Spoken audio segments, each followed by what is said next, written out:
Still preparing. Setting up. I see it's now streaming on YouTube. Okay, go for it. All right, welcome. I'm your host, Glenn Swanson, for another session of Roger That this afternoon. This session that we have today, we have two guests that are going to be joining us, Dan Striebel and Walter Forsberg. Both of them will be talking the title Orphans in Space, Revisiting Forgotten Films from the Final Frontier. Dan Striebel is Associate Professor of Cinema Studies at New York University, and since 1999, he has organized the biannual Orphan Film Symposium, a gathering of archivists, researchers, and media artists devoted to saving, studying, and screening neglected moving images. He teaches courses in film history, curating, archival research, and documentary, and has published historical research on movie exhibition, early cinema, amateur works, non-theatrical film, and moving image preservation. Well, true. Walter Forsberg is a filmmaker and media conservator whose films have screened widely, including at the Sundance, Rotterdam, and Toronto film festivals, and the Academy of Motion Pictures Arts and Sciences. A graduate of NYU's Moving Image Archiving and Preservation Master's Program, Walter has preserved audiovisual collections at the Smithsonian Institution, where he founded the Media Conservation and Digitization Unit at the National Museum of African American History and Culture. Walter's recent writing on film appears in the anthology Screening Race in American Non-Theatrical Film and in the Insight Journal of Experimental Media, where he's contributing editor. He is an adjunct faculty instructor at New York University. So go ahead, Dan. Thank you for joining us. Oh, thank you, Glenn. I really appreciate it. And I should say that Walter is the brains behind this particular DVD project. The Orphan Film Symposium, as you said, has been around for a long time. But when Walter was a student at NYU, we had one of our giant biannual symposia in New York in 2010. And he and his classmates, Stefan Elnabli and Jonah Volk, came up with a DVD project, and it went so well that 2 years later, Walter, who was no longer a student, says, let's make another DVD. And he had the theme of outer space. Walter, you want to talk about why outer space so quickly became the theme? Sure. Thank you, Dan, and thank you, Glenn, and everyone, Roger That, for having us. I have to say that receiving an email from Glenn was a little bit of a blast from the past, because we did this project almost 10 years ago, or at least the seeds were sown almost 10 years ago, as Dan suggests, when making DVDs didn't seem like such an antiquated idea. And I think we just got really excited when we stumbled across 2, then 3, then 4, what we like to call orphan films about outer space. And we kind of started to see a curatorial thread that worked. I do see Megan Pralinger in the Zoom audience. And so I thought I would plug her book, which had come out not that long before these seeds were planted. And knowing Megan and knowing Rick, we were inspired by her book as well. And Megan contributed a lot of great material, some of which you'll be able to see on the website Dan's going to talk about, and also a great commentary track and booklet. So I think our just general enthusiasm about space, but also I think a little bit of the allure and intrigue of the fact that outer space programs, these are, science fiction genres that are sponsored by oftentimes Hollywood, big money industries, or they are the projects of nation states and cost billions of dollars. And so the idea that there would be this subgenre of movie output that was shrouded in mystery, lo-fi, maybe independently produced, I think those are the kinds of works that we really got interested in. And Dan's going to talk more about some of those, but you'll see that thread if you start to watch some of the links on the DVD, if you were lucky enough to have one, but now the website that Dan will talk about. Yeah, thanks, Walter. And I should say, Megan and or Rick Pralinger, if you want to jump in at any point, I certainly invite you to, because you two were your work over the years and on this immediate project just made it all happen. But before I just share a couple of slides, hey Pralingers, how y'all doing? correct me if I say anything wrong about anything, but in a few minutes, the only film that we'll watch together in full, since Zoom doesn't allow high quality video, is we're going to show an amateur film from the early 1960s called Beyond the Moon, which is in the Prelinger archives, and we'll watch it with Megan's recorded voiceover, which is quite brilliant at giving us the scientific context. There we go. Is that it? We'll come back to that. I'll come back to you when we get to introduce Beyond the Moon. But for everyone who's watching, you'll have a much better viewing experience if at that time you open your web browser, if you can, and watch the 11-minute film there in a much higher resolution. But I'll show you how to get there. The short answer for the rest of the hour is that the website, very easy to remember address, orphan.film. And that'll take you to this NYU webpage where all the Roger That and Orphans in Space stuff is right on the homepage, and you can just click through to every movie. So that's there. So Glenn suggested I just give a quick explanation of what we mean by orphan film. It's not a term that is used too much among everyday conversation, but for people in film preservation or film historical studies, archiving, it has for 20 years had a particular meaning. Originally, it was referring to copyright limbo that a film might fall into if the owner was not findable or available, and archives did not want to invest money to preserve a film in their archive if they weren't sure who had the ownership rights, where the copyright lay. So that's the way it was described informally, just a term that had been around informally for decades. But it became a term of legal standing, orphan works, to refer to copyright limbo.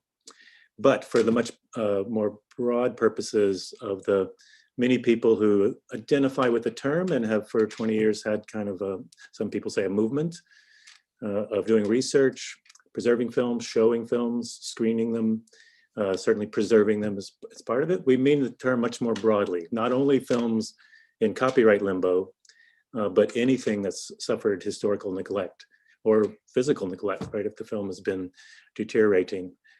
So much better understanding of it. It's basically a long laundry list of categories of film which are not commercial feature films or usually not theatrical films. So as Walter suggested, some of those include science films, educational films, broadly written, which is what most of this is about, but also home movies, amateur works, outtakes, any category you can imagine, which is not something that has obvious commercial value. And that's attracted a lot of kind of energetic working together between archivists, scholars, researchers, filmmakers, media artists, including avant-gardists who really love outer space, I have to say. It's been one of the things that I've realized through working on this project. I'm going to just briefly try to do a share screen thing.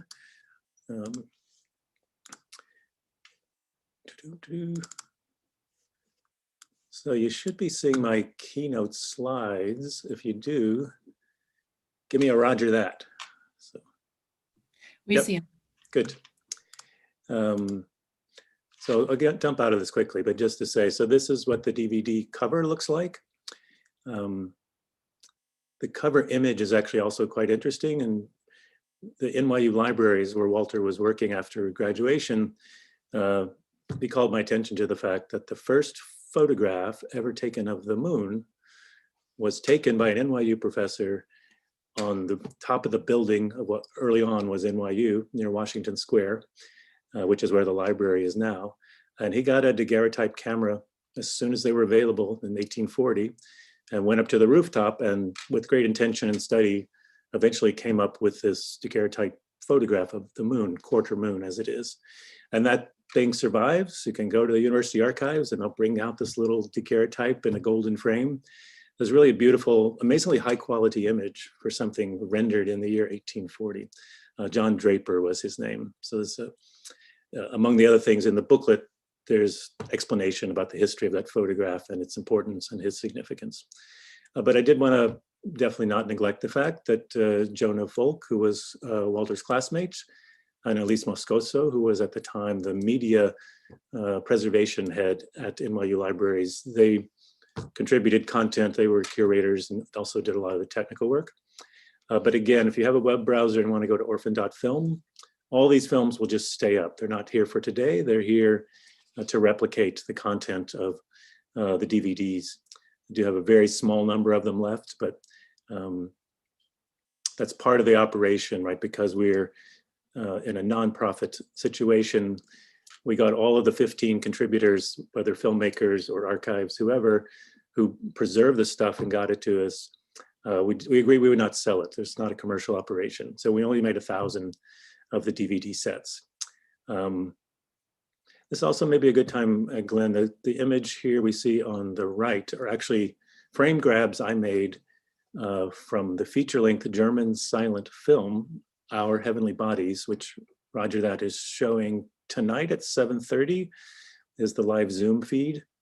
But I only learned about this film because on the bottom left there, you see an intertitle from a silent film, probably from the late 20s, but could have been later, called A Trip to the Planets, which is another thing from the Prelinger archives, and another thing that Megan did this narration for that we'll see. I also will point, in fact, the other image here with the black and white is the very last frame in a Soviet popular science film from 1947 called Meteorites. So the last frame, incidentally and wonderfully for film preservationists, has his artificial construction of the moon or the Earth seen from a great distance that happens to be right next to the Q mark from that the projectionist would have punched onto a celluloid film print back in the day. We won't watch it today, but I highly recommend maybe two films in particular we're not going to look at today. Meteorites from Pavel Klushantsev was his name. About 4 decades of filmmaking, not particularly well known, but now a lot of historical information has come out about him. And has about a dozen popular science films, including his last film called Mars, as if he was waiting for us today to see renderings of Mars. But he was a technical effects genius, cinematographic genius. To watch the films, especially recollecting the period in which they were made. These are just some of the titles. Verified. All of these are available through YouTube and other means. So this will be something else you can see on the website. You seem to be on the same slide. I don't know if you're doing different references on your screen, but we're just seeing the cover of the Orphans in Space TV one. Okay, thank you. Let me get my mouse to move under the stop share button. I find this is a problem with keynote slides in particular. Okay, now we see the Pavel Klushtanovs. Excuse me. Okay, so I'll just show my messy desktop. That's maybe more effective. Fine. Yeah, so these were the images I was referring to. So on the right are some frames from the film that you're screening tonight, Our Heavenly Bodies. When I watched the film, I appreciated its beauty, and the special effects are state-of-the-art German filmmaking in 1925. But then when I started grabbing all the colors, it's like, this is an amazing color palette that film has. We think old films used to be in black and white. Many times they were, but this is a really beautiful film to watch. These are the two images I referred to from A Trip to the Planets, and this with the moon and the punch hole, that's from Meteorites, which is the Klushantsev film. So he's now becoming better known. We know more about him now.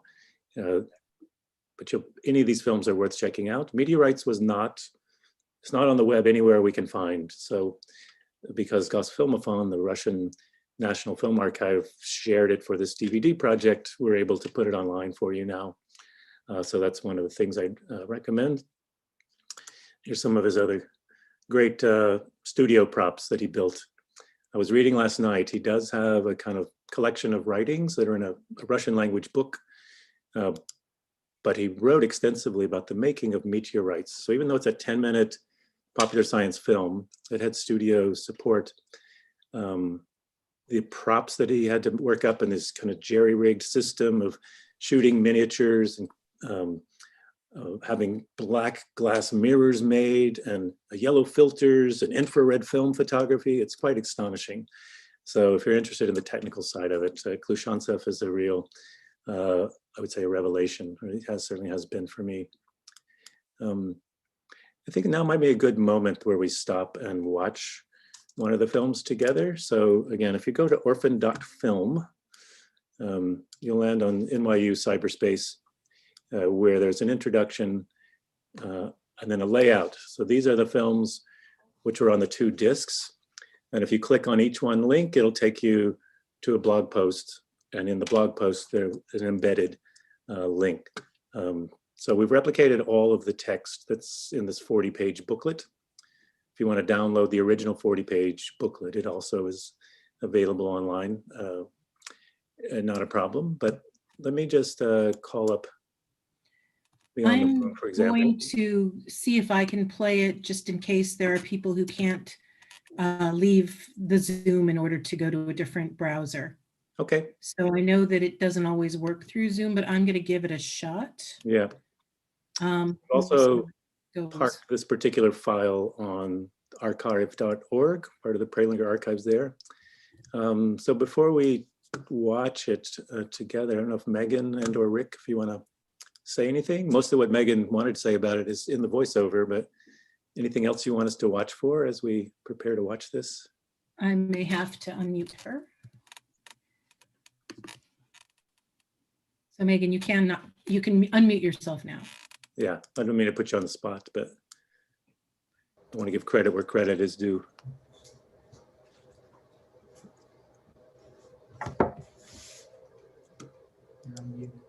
I'm unmuted. We can hear you. Hey, Everybody, sorry, we're in the, the film digitization workroom today. that's what we want to see. So how can I help? Is there any one thing that you would point people to as we're about to watch Beyond the Moon? Anything that maybe that's not in the narration? There's like, don't miss this as we watch this. This is really what sells this film, because it is a unique film. Beyond the Moon. I'm gonna say something, see. You know, it's a really wonderful example of a work by a self-taught amateur. There's going to be some direct information in the commentary, but there's so many films like that. There's children's films about trips to Mars where they encounter Martians, or the H.G. Wells type story of the moon remapped to Mars. This is a journey that. Well, what I think is really interesting is that it's this personal internalization of the journey, and like a personal taking of the von Braun paradigm, and like turning it into craftsmanship, somebody making it their own.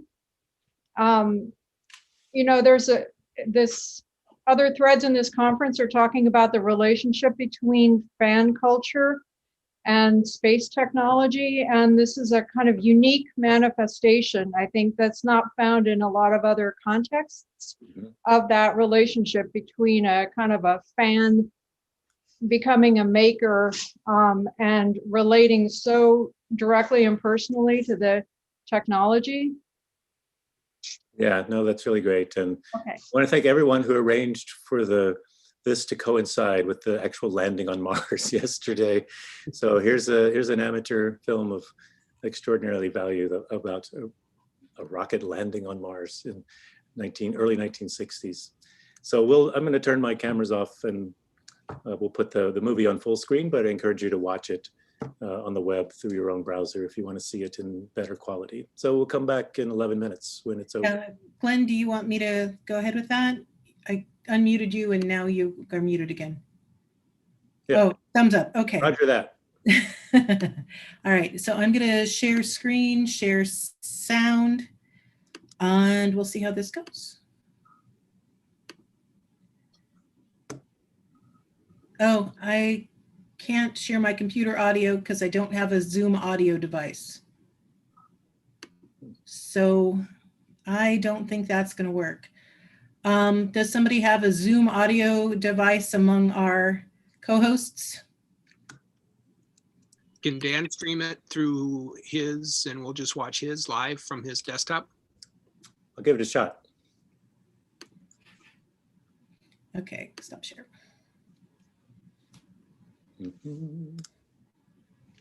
Let me do screen sharing again. Do.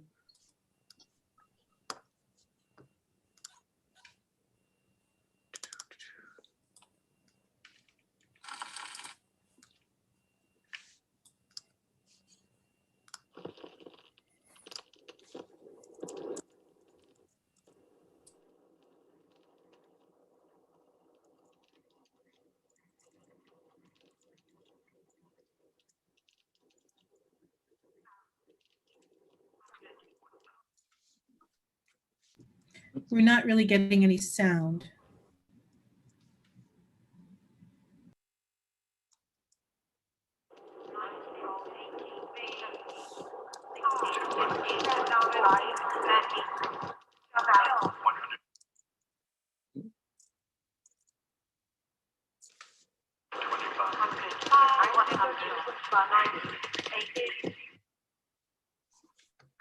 This is Megan Prelinger. I'm an historian of space and technology.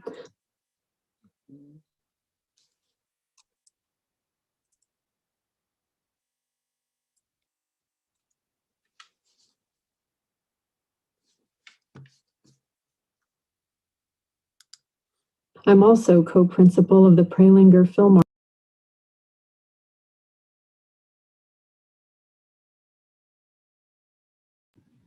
And I think we just lost sound when you muted yourself, Dan.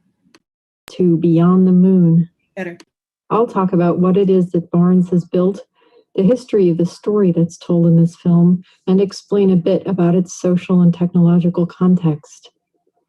Barnes was an amateur filmmaker from Dayton, Ohio, who lived from 1931 to 2009. After his death, some of his films were sold by a friend of the family. The Prelinger Archives acquired 2 of his reels on eBay, and what we're watching is the second of the 2 reels.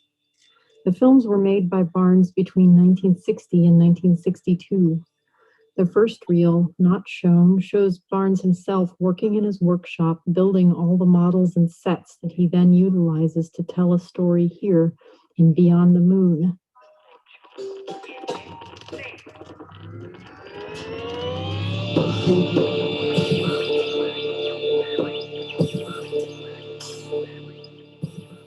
The rocket model that he's built is an Atlas made by Convair.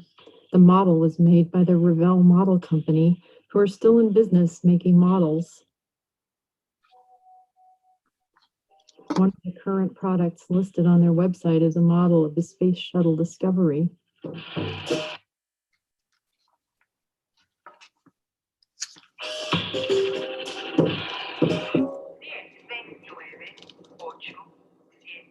The Atlas missile started out its life as an Air Force intercontinental ballistic missile, the first ICBM produced in the United States. It was first flown in 1958 by the Air Force's Strategic Air Command. It was a workhorse of the Cold War, basically an 82-foot-long missile, originally armed with a nuclear warhead capable of traveling at 18,000 miles per hour for up to 5,500 miles. However, it was never utilized as a missile. In 1960, the same year Barnes started making this film, it was adopted by NASA in the Civil Space Program. It was disarmed and turned into a rocket. As a rocket, it had a long and glamorous career. It launched several missions of our first national human spaceflight program, Project Mercury. The missions of Mercury were launched between 1957 and 1962. Atlas joined the Project Mercury support structure in 1960 and carried John Glenn on his historic first American orbit of Earth in 1962. Project Mercury was the primary fuel for public excitement about space exploration during the years that Barnes was making this film. The media of 1960 and 61 were filled with images and stories of the Mercury astronaut corps. their training, their histories, and the rockets and capsules they were going to fly in. Thomas Wolfe's novel, The Right Stuff, dramatized the stories of the Mercury astronauts. In using a model Atlas rocket to depict fictional interplanetary travel, Barnes was harnessing the stuff of his daily headlines and adapting it to a larger imagined story of future exploration.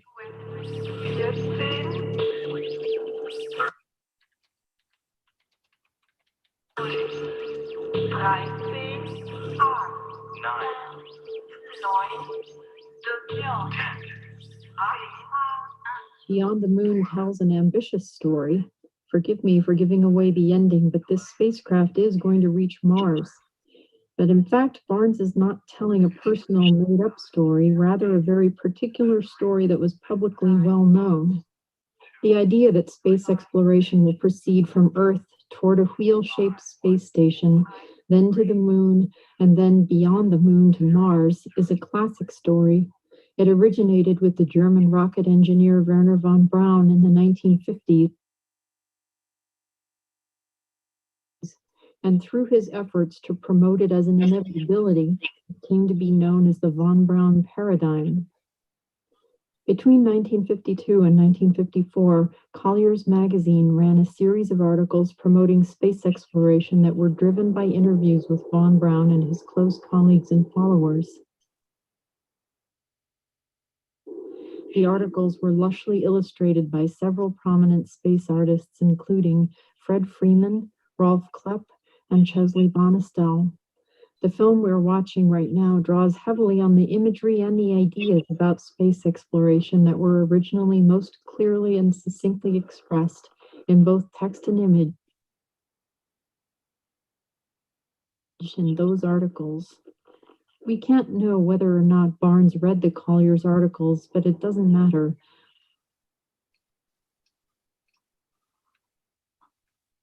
Von Braun's paradigm of exploration, expressed first through Collier's and later through other media, directly influenced the whole public image of what space exploration would look like and how it would be conducted.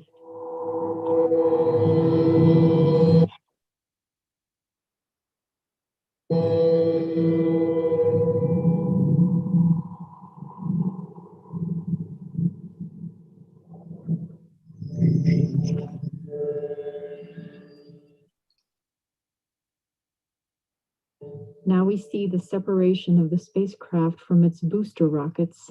The Atlas rocket was built with a large long-chain booster rocket as well as 2 Vernier rockets for guidance. In real life, the Atlas would have shed its boosters after achieving escape velocity and then shed the Vernier rockets once in orbit. What remains is whatever's in the nose cone. Here, the nose cone that Barnes has built is a small interplanetary spacecraft.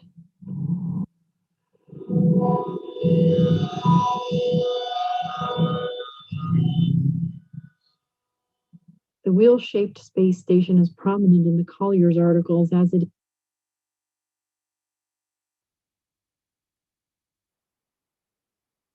is here. The idea behind this design is that a wheel could be propelled around such that its centrifugal force would generate an artificial gravity for astronauts to walk around in. This design originated in the 1920s with another German rocket engineer, Hermann Nordnung, but it was Wernher von Braun who borrowed this idea from Nordnung and promoted and publicized this plan. It turned out not to be practical. The enormous expense of building a space station large enough to generate its own artificial gravity turned out to be, well, just practically impossible. And if you want to know more about how space station design plans changed over time, there's a book by Howard McCurdy called The Space Station Decision. Barnes has structured his film in a lovely, meditative way. Notice now how much time we are spending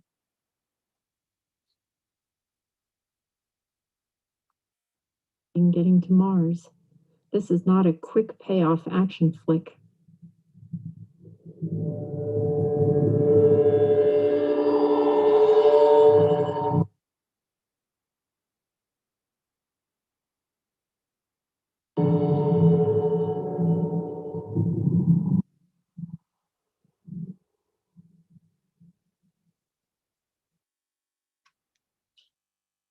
I particularly like that Barnes interrupts the tedium of spaceflight with a brief glimpse of a flyby of a fiery comet. Coming up in just a minute, don't blink.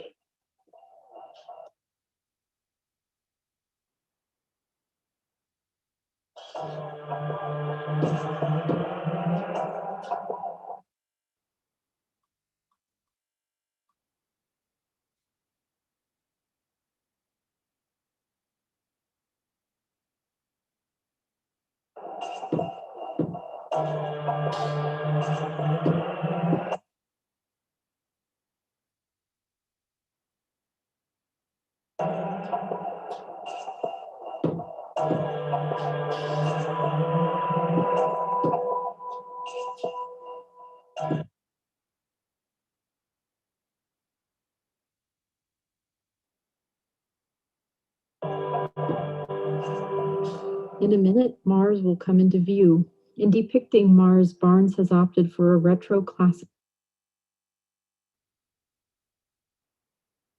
image. The red planet is shown to be streaked with marks on the landscape that look like the canals of old. Mars's face is not really streaked with dark marks, a fact that was well known by the early 1960s. So why would Barnes put them there? Well, when Mars was studied through telescopes in the 19th century, a leading astronomer named Giovanni Schiaparelli of Italy was the first one to believe that he saw canals on Mars. His preliminary idea was expanded upon to tremendous detail by an American astronomer, Percival Lowell. Lowell studied the so-called canals at length and sketched them in great detail. Later in the 20th century, improvements in telescope technology changed the scientific view of Mars, and Lowell's and Schiaparelli's canals disappeared with the improved optics.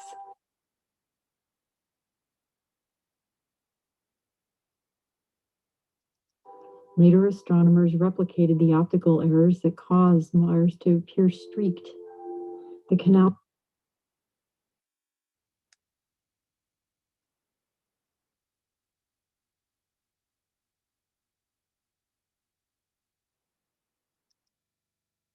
canals of Mars did not need to be real to profoundly influence the public imagination. The canals were depicted in magazines and in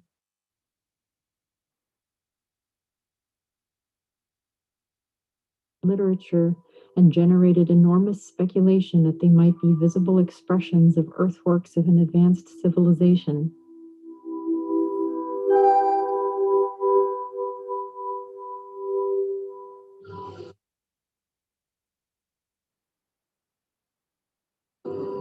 Back to Barnes's film itself. This film is an important piece of evidence of our cultural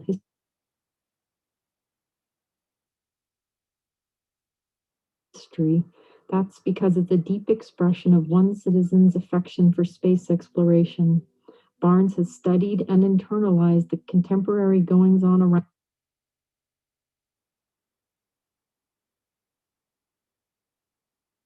him in planning for future space exploration. He then turned those plans into his own vision and used them to make this film a work of amateur inspirational art.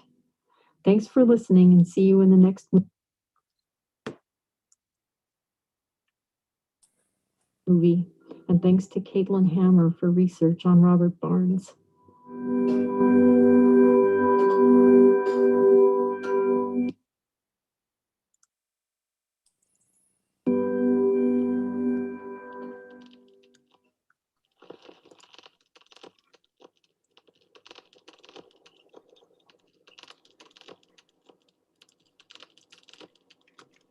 there we are.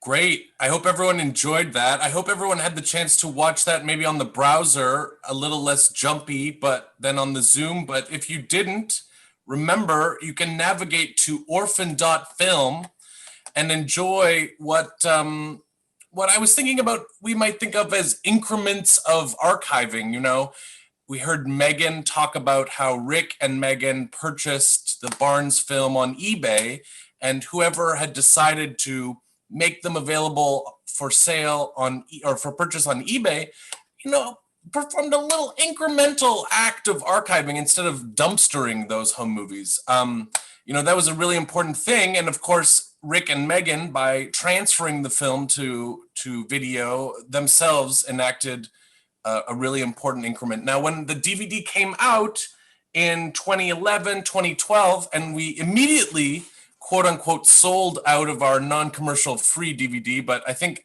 I was just looking in the closet. I only have 2 copies left myself. You know, we had performed some kind of incremental act as well. And I just want to give a lot of credit to Dan Streeple, who, after Glenn contacted us last year during the pandemic, about how outrageous it was that we had the audacity, the gall to produce this DVD and not keep producing more copies. Dan took it upon himself to make a website for you people and for all people out there. And Dan has made a really great website at orphan.film. You can access the subsite of Orphans, and Dan went back and found all the best available video copies that we were allowed to put online. And it's just a marvel to see it come back to life for you all. And so I want to thank Dan and thank Glenn for the veritable, you know, kick in the spacesuit to make this happen. Thanks, Walter. You're the animateur, though. Glenn, are there any questions that you or anyone else wants to interject at this point? I've been looking online here to see if we had any questions posted on the YouTube portion in the chat session, but I haven't at this point. I think to follow up what Walter mentioned, why with the effort of placing so much of the original material online from Orphans in Space, that's doing a great service for those curious about the contents of this. Because when I first came across this DVD, it was actually for a search for doing some other research, and I was intrigued by the title, first of all, and that got me searching, and that got me to Megan and discovering the amazing wealth of material that they have at the Internet Archive and their library that they have posted. And then one thing led to another. And so I'm always curious about rare footage in films dealing with science fiction and science fact. And the fact that you've got some material in here from the Apollo program that's on the original DVD. And I think that was one of them, the Project Apollo, correct me if I'm wrong, by Emshwiller, the one that is accessible on your website. Absolutely. And that one is holy bananas. It's so good and amazing and underseen, and we want to thank a lot of the vendors when we made the DVD who provided gratis services. I think Color Lab in Maryland scanned one of the best existing copies of Project Apollo that I think was held by the Museum of Modern Art, and you know, that is available now for all of you space folk out there in high def. So, you know, get those screen caps ready. That is a really rare and special treat that the DVD has, and that Dan, again, thank you, Dan, Dan has resurrected. So it's a good example. I was, other than Meteorites, I was gonna, if you only had to watch 2, that's the other one on my list, the Project Apollo from 1968. So Ed Emshwiller was an emerging, well-known avant-garde filmmaker and documentary filmmaker. And back in the day, George Stevens Jr., the son of the Hollywood filmmaker, as a young man was given head of the Motion Picture Service of the U.S. Information Agency. And the agency's job was to, propagate American goodwill and communicate, the American perspective on the Cold War around the world. And they made thousands of films between the 1950s and 1990, thousands, and then video and broadcasting and other things. But in the several years that he was head of the agency, he recognized that cinema culture was changing, right? New waves young people. So he hired a lot of very talented young filmmakers, and they made some really brilliant work. And for years, it was just kind of lost in the mix of all these thousands of other films, which are less artful forms of propaganda, shall we say. But someone like Imschwiller was given, I think it was $70,000, go make a film about Project Apollo. That's all he was given. And so what we have is this documentary that has this beautiful portraiture of average people who worked kind of outside of the limelight of NASA. So it's NASA engineers, people at their desks. It's dozens and dozens of people. The focus is not all on the star astronauts, although there are two. Beautiful photography, but the soundtrack, we overhear kind of the workplace, what it sounds like, but mixed in there, these kind of very subtle, minimalist musical cues. So there's no narration, there's no human voices other than the ones we overhear, but it makes this, 30-minute captivating cinematic experience that also conveys this sense of wonder about the space mission. And the US government is pleased to be sponsoring this avant-garde art because it kind of, in comparison to what the Soviet propaganda efforts were like, looks very subtle and honors artistic vision, and it's freedom done in this way that is not usually associated with that mission. The reason we got to the point where I could share the file, again, this film is not online until we put it online, even though people who have seen it rave about it. Walter's rave is on par with mine. But at the very first symposium in 1999, a man named Robert Haller, who was the archivist at New York's Anthology Film Archives, he had gotten a 16 mil print, made a video copy, brought it to the symposium in South Carolina, and he gave a short appreciation, and then we watched this film, and it was just jaw-dropping as a cinematic experience. But then to learn that it was created by the US Information Agency. So the first thought is, it's a government agency, all those films should be in the National Archive. And in point of fact, most of them are. This one actually hasn't been located yet, but up until the 1990s, it was literally illegal in the United States to show films made by the US Information Agency. They were intended to be made and shown abroad. Congress, I think in its wisdom, said we don't want a situation where an administration can propagate its own politics in film and then show those to domestic audiences, an unfair political advantage. So all these films, with a couple of rare exceptions, were not seen and not known. And now they're all available and they're public domain. So if you find one, you can do whatever you want to with it. And the National Archives YouTube channel is a really rich source for this kind of stuff. And they're starting to put some really beautiful scans. They have their own film laboratory, their own scanning service. It's not something that gets celebrated or well known among the general public. Who makes films? Who makes them available? Well, it's these very talented archival team at the National Archive who work specifically with film and video materials. I know with the 50th anniversary of Apollo 11, which kind of kicked off in 2019 with then subsequent 50th anniversaries for the other Apollo missions, there was a find in the National Archive of 70 millimeter footage that was not used. And then the finders of this produced, I think through CNN, this IMAX film that was there. And you're probably familiar, you're shaking your head. I can't remember the title of it, but I know it was shown and we saw it in IMAX. There was a short version and then there was a longer version as well. Mm-hmm. But this again was footage that was there in the archive. And previously, some of it I think was used for something, but the bulk of it was not. And they pulled this out and restored it in this large 70 millimeter format. And some of it is just amazing for, those to see it in the IMAX format is amazing.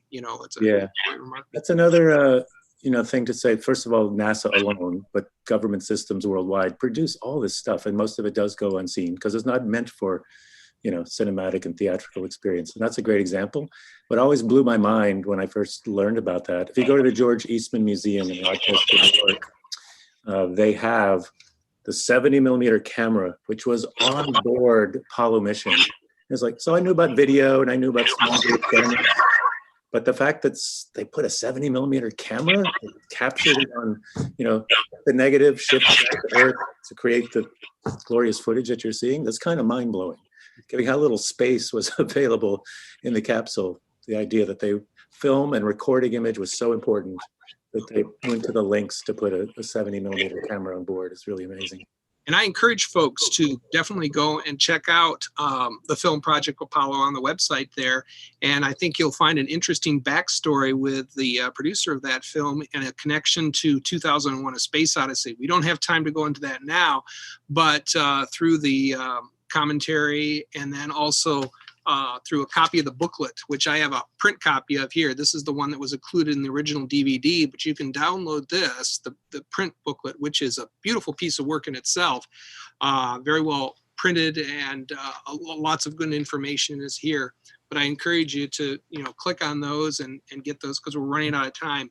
But I would like to ask a couple of questions from some of our viewers who out there have been patiently posting a few things, if you don't mind.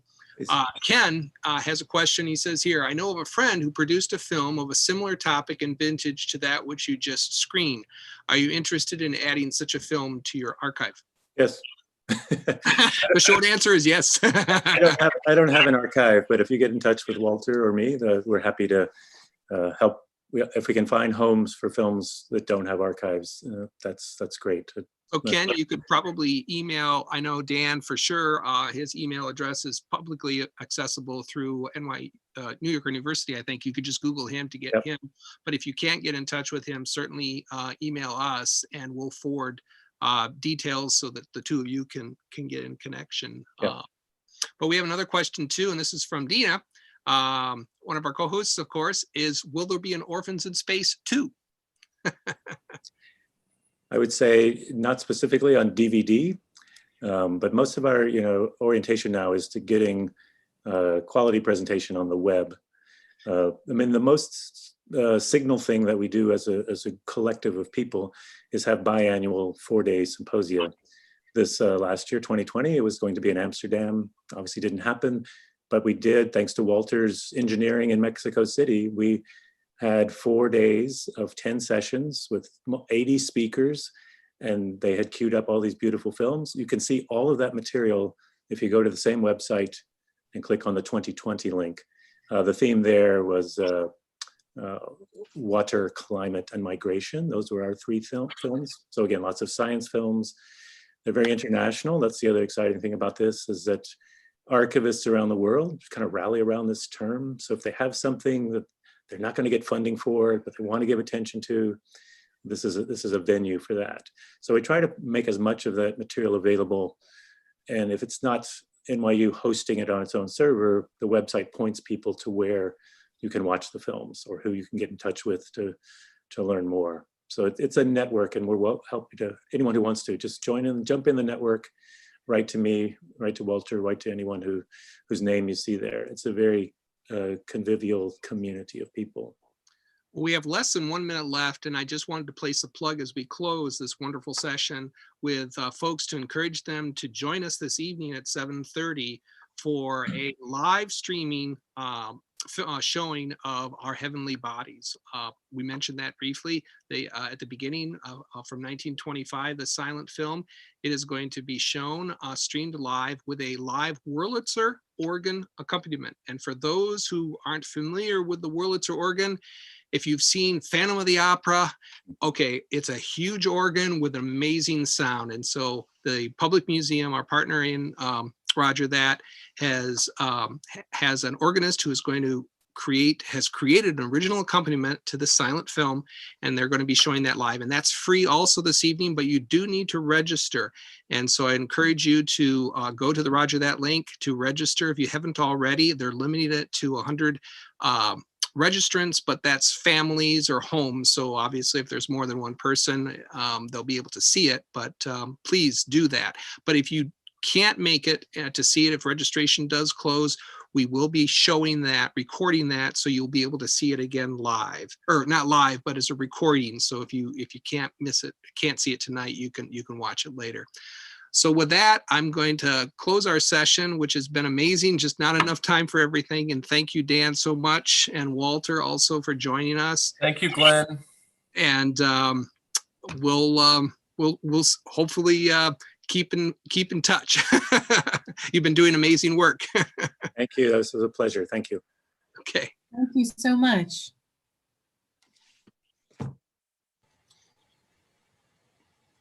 I'll see everybody. We've got an outreach session coming up at 5 o'clock. If you're interested in the student design challenge entries, if you're interested in our connections with some local students at GVSU, that's where you want to go. And just a reminder that Leroy Chow, a retired astronaut, is appearing at 6 o'clock. So we'll see everybody as we keep going through. Ciao, Roger that. Pedro. Oh, thanks, Dan. Bye-bye. Thank you, Dan. And Thank we'll you, Dan and Walter. Thank you. Bye-bye. Good luck with the rest of the event.